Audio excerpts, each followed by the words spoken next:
दोस्तों, मैं फैयाज शेख। उत्तर प्रदेश बाराबंकी से ये खबर आ रही है, बेटा ना होने की वजह से बहू को जान से मार दिया गया।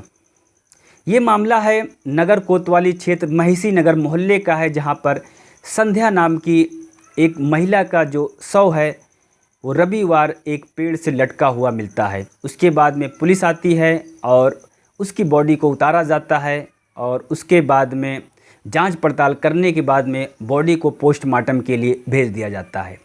वहीं पर बहुत बड़ा आरोप संध्या की मां ने उनके परिवार वालों के ऊपर लगाया है कि संध्या को जिस तरीके से उनके ससुराल वाले बेटा ना होने की वजह से बहुत ज़्यादा नाराज़ थे और संध्या की जो है वो 2 बेटी भी हैं, इसलिए ये लोग ज़्यादा नाराज़ थे। बेटा ना होने की वजह से संध्या को बहुत ज़्यादा मारते पीटते थे और मायके जाने के लिए बिल्कुल मना करते थे और मायके से बात भी करने नहीं देते थे।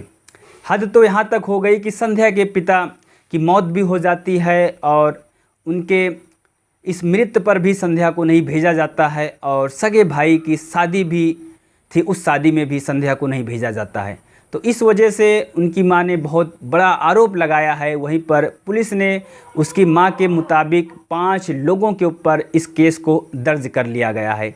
सबसे पहले संध्या के पति और देवर, सास ससुर और उनके चाचा के ऊपर ये केस को दर्ज कर लिया गया है और पुलिस ने अभी इस केस को पोस्टमार्टम की रिपोर्ट के हिसाब से आगे जांच पड़ताल करेगी। अगर ये लोग वाकई में अगर आरोपी पाए जाएंगे तो इन पर सख्त से सख्त कार्रवाई भी की जाएगी।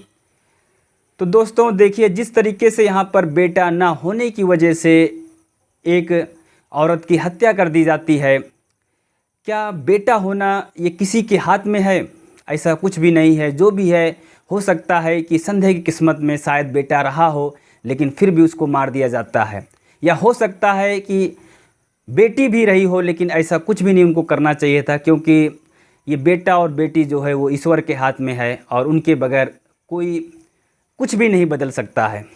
लेकिन आज हमारे समाज के अंदर ऐसा है कि आज भी कई औरतों को सिर्फ बेटा ना होने की वजह से कई औरतों को इस तरीके से मार दिया जाता है और उनको मौत के घाट उतार दिया जाता है।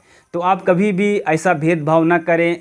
जो भी आपको दिया जाए, ईश्वर आपको जो भी दे, बेटा है बेटी, आप उसे ज़रूर, उसी में आपकी भलाई है और उसी में आप खुश रहें। तो दोस्तों, आज की रिपोर्ट में इतना ही। फिर मिलते हैं कुछ नई टॉपिक में, कुछ नई जानकारी के साथ। तब तक के लिए अपना ख्याल रखें और भाई को इजाज़त दें।